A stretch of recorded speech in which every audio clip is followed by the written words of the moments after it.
What's up, guys? Welcome to TUGGtv.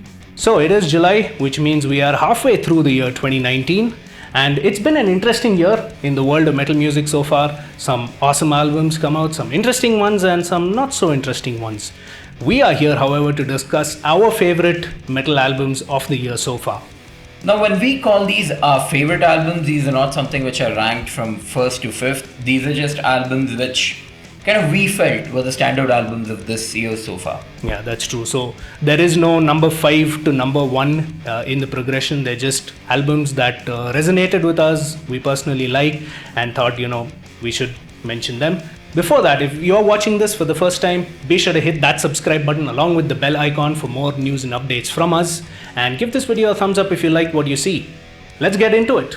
So starting off with my list, I have Flesh God Apocalypse, Veleno. Now these symphonic death metalists are not new to the scene. They've been around for quite some time, putting out some hard-hitting death metal with some amazing symphony, and they have done pretty much the same on this album as well. What I really like about this album is you've got that hard-hitting death metal elements in the frantic pace and speed and all of that. But you take all this manic death metal pieces and couple it to some amazing symphonic pieces and you get Veleno.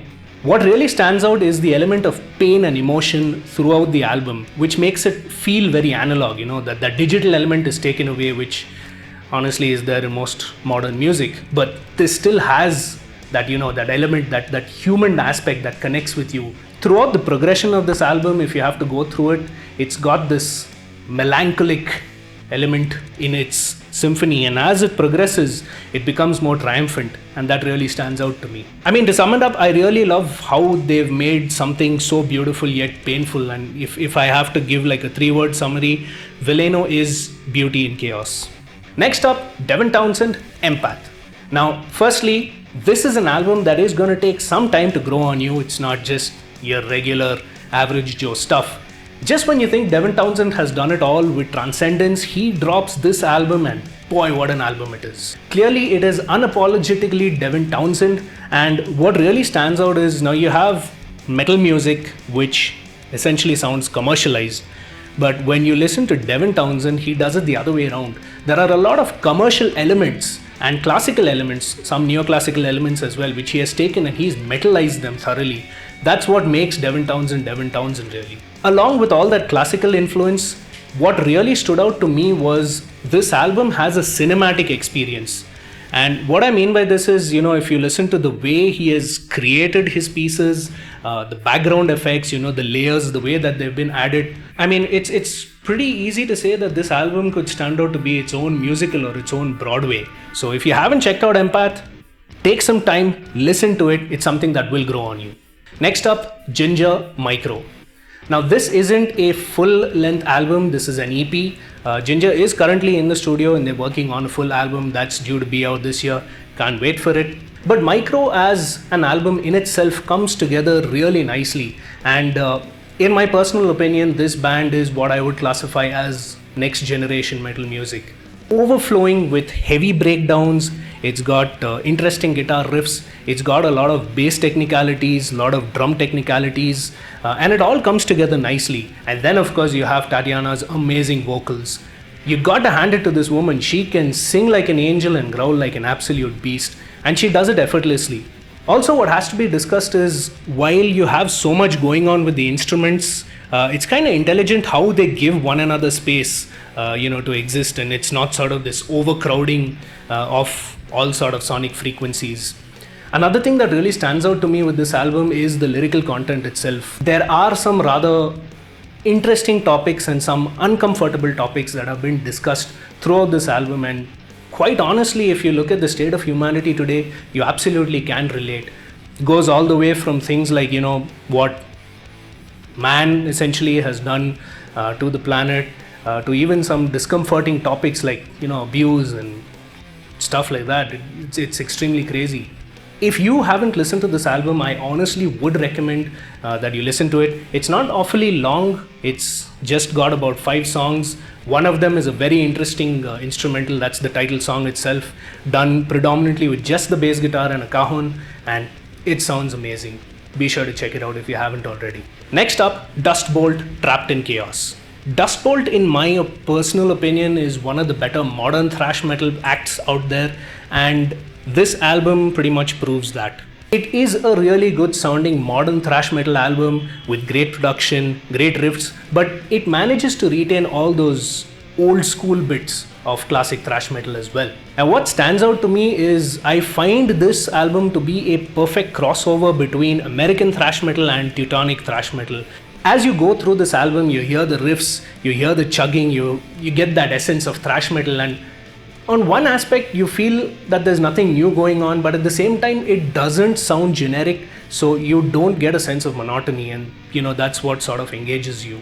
They've got some nice melodic pieces throughout this album as well, and I've got to mention that the frontman has improved his vocaling over a period of time, and he is able to deliver those classic raspy harsh metal vocals, thrash metal vocals, along with some interesting singing, and kind of stands out. So good one, Dust Bolt. And finally, Mark Morton, Anesthetic. Hands down, in the year so far, this is one album, in my personal opinion, with the maximum amount of variation in terms of style, influences, subgenres, you could almost say. And that, of course, is contributed by the sheer amount of collaboration that is happening on this album. So you've got Lamb of God's Mark Morton, but it's not Lamb of God-ish, that's kind of what I expected. It would just sound generic Lamb of God. But Mark Morton really steps up his game here, and it sounds completely different. Let's not forget that he has teamed up with some of the greatest in the industry. He's got Alyssa from Arch Enemy. He's also got Randy, his Lamb of God co-member. He's also worked with Jacoby Shaddix of Papa Roach, Miles Kennedy, and of course the legendary late Chester Bennington. So this song that came out, it was released on YouTube and sort of is close to my heart because I kind of grew up listening to Linkin Park. And what I liked about that one song that came out, Cross Off is the name of the song. It had sort of that Chester Bennington of the old days, and you could really hear him giving his all. And let's not forget that this technically is the absolute last time we hear this legend. So amazing song, amazing album. Morton also holds his own on vocals, and that was surprising to me. Quite honestly, if I have to think of Anastasia, it reminds me a lot of the Tremonti era. So when Mark Tremonti came out with his solo album, we were just expecting, Creed, but with new essence. And that didn't happen. And that's kind of what has happened here with this album. So if you haven't checked it out, I also like that he's not just limited his experimentation purely to metal music. There is some influence of jazz throughout this and some blues in the album. So it's sort of a great all-rounder. It's not just metal, but it shows what metal music is, and it's not just noise essentially. So that really stands out to me. So that, of course, is my favorite list, and here are a few honorable mentions. Queensryche, Verdict. Whitechapel, The Valley. Firespawn, Abominate. Rotting Christ, The Heretics. Ultimus, Something Wicked Marches In. So that last album is actually a supergroup which is formed by Blasphemer, who is ex-Mayhem guitarist. You then got Flo Dupierre, who is Cryptopsy's drummer, and of course ex-Napalm Death frontman David Vincent. Believe me, this album is worth listening to just for Vincent's vocals alone.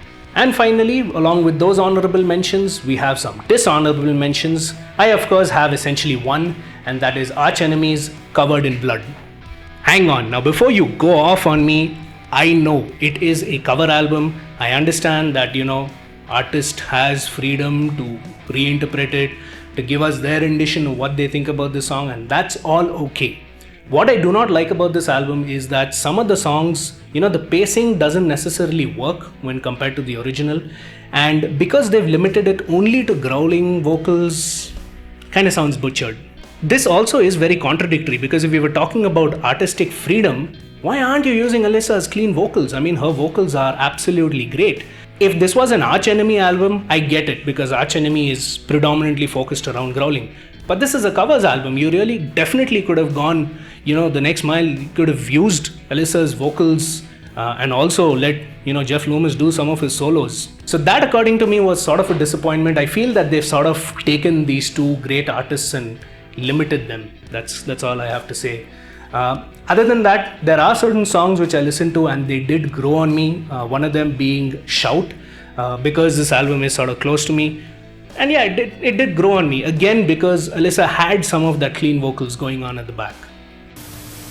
So starting off my list is Allegion. Okay, wait, sorry. Allegion.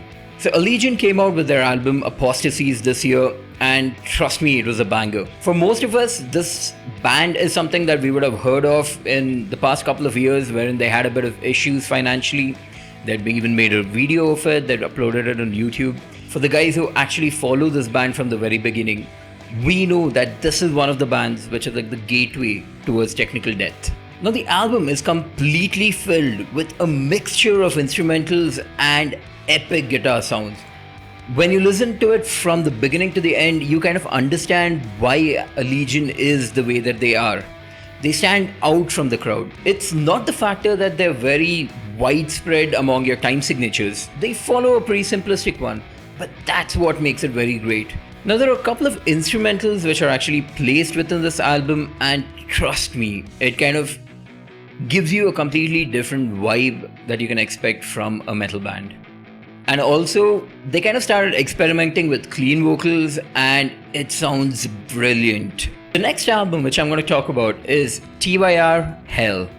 Now TYR is one of these bands which you cannot specifically put into a genre. They have elements of folk, they have elements of death, there's a bit of thrashiness going on here and there. Hell is an album which has got powerful riffs and catchy choruses which is just gonna make you, spellbound by the whole awesomeness of it all. There is no other way of putting it. Along with the standout vocals, one of the things which was quite interesting in the album is the factor of their mix in production, It's something which is well done and something which is not taken over the top. Now this is an album which is pretty much an hour and 10 minutes, but then it takes you on a ride. Although they could have done with a bit of trimming of the fat here and there, but this is certainly an album which you should listen to. The next on the list is Festiday with Ethan. Now Festiday is one of these bands which was actually formed way back in the 1989, and this is their first studio album. There's a lot of things which happened when the band first formed, and the original members went on to create new other bands. Now all of them are back under the same roof and giving you that punch of old school death metal. Lyrically, they are your old school. It's gory, it's bloody, it's kind of kill everybody vibes. Now, the pure aggression that this album has will make you keep headbanging for days. Production of this album is something which is worth mentioning here, because for an old school death metal band, normally people go for the raw, unpolished kind of a sound. Here, it kind of gives a nice balance to it all. There is a rawness in the tone, but then there is also a slight bit of polish. The only thing that I have towards the album is the factor that I kind of felt that a lot of the musicians were kind of holding back. And who knows, probably with the next few albums to come, these guys might just, tear apart this box and go absolutely insane. Next up, we have Misery Index with Rituals of Power. Now, Misery Index is one of these bands which was predominantly death grind back in the day. But then as they progressed through their career, they kind of started going towards their former death side. It's a complete powerhouse of guitar riffs, which kind of has an absolute impact on your ears. The sheer assault is something which is going to keep begging you to keep playing the album over and over again. Their tempo is not too varied. It's just from blast beats to probably mid-tempo. But then the way that they've placed it and orchestrated it brings about this melody throughout each of their songs. Misery Index is slowly becoming one of the few death metal albums that you absolutely need to look out for. Now for the final entry of my list, this is something which probably a lot of you are gonna keep denying, or I'm gonna get a lot of hate comments on, but it's Rammstein. Now the single Deutschland was just the war cry for this album. It had imagery and lyrical aspects which kind of drew towards the darker side of German history, something that not a lot of people go into. Let's face it, Rammstein from the beginning is a band which was never shy when it came to lyrical things. Here it's an absolute chaotic madness, sexually explicit encounters. Rammstein. Till Lindemann kind of has a theatrical vocals to it, something which has been a part of Rammstein from the very beginning, but it absolutely stands out on this album. Not only that, but the instrumentals kind of seem like they took the best of each of their albums before and then kind of made it into this particular one. Now, the main reason why I told a lot of people might hate me for doing this is the factor that it has a lot of poppy elements, kind of dance numbers. That's what it sounds like. But then for anybody who's actually followed the career of Rammstein, this is who they are. This is what defines them. And these are the songs which are catchy as hell and they keep ringing in your ears, like when you're working, when you're driving, when you're eating food, or you're just sitting down. Now coming to my honorable mentions. Malevolent Creations with The 13th Beast. Periphery, Periphery 4, Hail Stan. Possessed, Revelations of Oblivion. Born of Osiris, The Simulation. Contrarian, Their Worm Never Dies. Now coming to the albums which did not excite me in this 2019, I don't have a bad album per se, but there was one album which made me go, what the F? Bring Me the Horizon, Ammo. Bring Me the Horizon is one of these bands which have kind of given us a lot of good deathcore over the years, and this album kind of just sounded poppy, so I don't know where to consider it.